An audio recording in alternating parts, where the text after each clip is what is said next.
नमस्कार, मैं योगेश राणा। जिस तरह की राजनीति को केदारनाथ के लोगों ने नकार दिया, क्या उस तरह की राजनीति को ऋषिकेश के लोग नकारेंगे या स्वीकारेंगे? यह एक बड़ा सवाल जन्मा है। यह सवाल इसलिए जन्मा है क्योंकि मुख्यमंत्री पुष्कर सिंह धामी ने ऋषिकेश में बीजेपी के मेयर पद के उम्मीदवार शंभू पासवान के समर्थन में जो जनसभा आयोजित हुई, उस जनसभा में कई सारी ऐसी बातें रखी, कई सारे ऐसे बिंदु रखे जिस पर उत्तराखंड की राजनीति में चर्चा शुरू हो गई है। पहली बात, धामी ने यहां पर कहा, अभी केदारनाथ के उपचुनाव में केदारनाथ के लोगों ने क्षेत्रवाद और जातिवाद को किनारे रखकर वोट किया। केदारनाथ के उपचुनाव में क्षेत्रवाद एक बड़ा मुद्दा बन गया था, चुनाव के बिल्कुल केंद्र में आ गया था, राजनीति के केंद्र में आ गया था।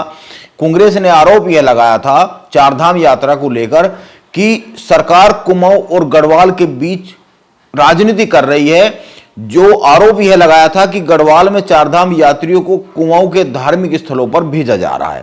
केदारनाथ उपचुनाव में यह मुद्दा चला नहीं। बीजेपी की इस उपचुनाव में बड़ी भारी जीत हुई। बीजेपी की जीत के एक बड़े कारण त्रिभुवन चौहान भी बने, जो वहां निर्दलीय लड़ रहे थे। उन्होंने पूरे मुकाबले को त्रिकोणीय बना दिया था। अब ऋषिकेश में मेयर पद के लिए चुनाव लड़ रहे निर्दलीय उम्मीदवार दिनेश चंद्र मास्टर जी और उनको चुनाव लड़ा रहे लोगों ने पूरे चुनाव को पहाड़ी मूल वर्सेस गैर पहाड़ी मूल के मुद्दे पर ऋषिकेश में लाकर खड़ा कर दिया है। दिनेश चंद्र मास्टर जी भी निर्दलीय लड़ रहे हैं, इसीलिए जाहिर सी बात है यहां पर मुकाबला त्रिकोणीय तो हो ही रहा है। जिस तरह के चुनाव दिनेश चंद्र मास्टर लड़ रहे हैं, तो जाहिर सी बात है ये मुकाबला त्रिकोणीय हो गया है और यह पूरा का पूरा चुनाव क्षेत्रवाद पर भी आकर टिक गया है।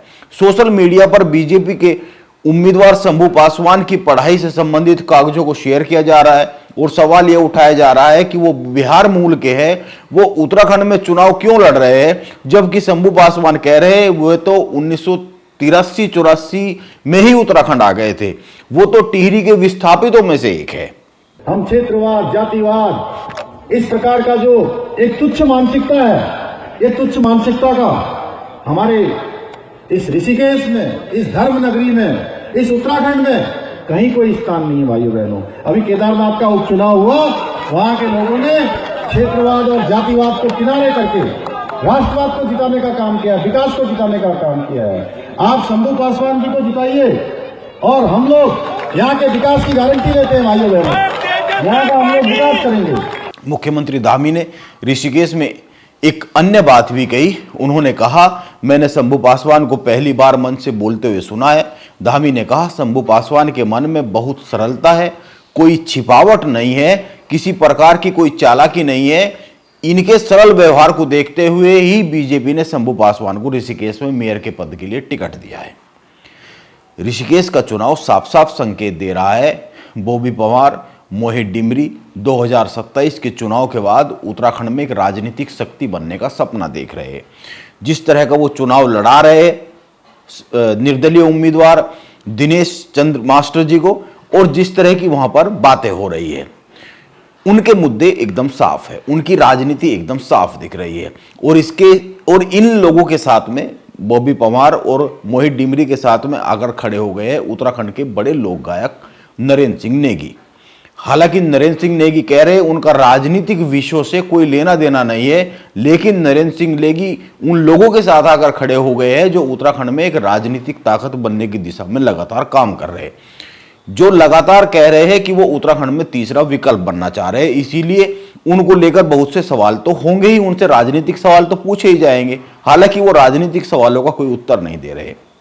उनका कहना है कि राजनीति से मेरा कोई सरोकार नहीं है, मुझसे केवल सांस्कृतिक विषयों पर ही बात की जाए, क्योंकि वो उत्तराखंड की संस्कृति के लिए ही काम करते हैं।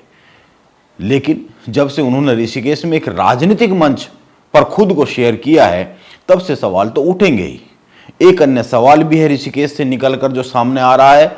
दिनेश चंद्र मास्टर जी कांग्रेस से टिकट मांग रहे थे, लेकिन कांग्रेस ने उनको टिकट न देते हुए दीपक जाटव को टिकट दे दिया। इसके बाद वो बागी हो गए और निर्दलीय के तौर पर चुनाव मैदान में आ गए।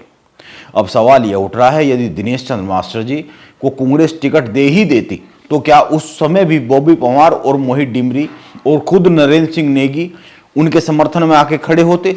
उस स्थिति में भी दिनेश चंद्र मास्टर जी के मंच पर आकर उनका समर्थन करते, क्योंकि उस वक्त जो मंच होता वो दिनेश चंद्र मास्टर जी का कम होता, कांग्रेस का मंच अधिक होता।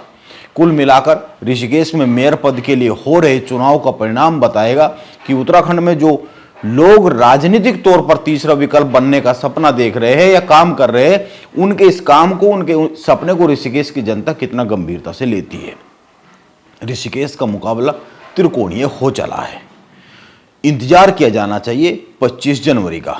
ऐसे में ये जो समय है, 23 जनवरी को मतदान है, अब समय बचा नहीं है। ऐसे में ये जो समय है, इसमें ऋषिकेश की जनता क्या मन बनाती है और किस तरह का वोटिंग वहां पर होता है और परिणाम क्या आता है, ये देखने वाली बात होगी। नमस्कार, मैं योगेश राणा।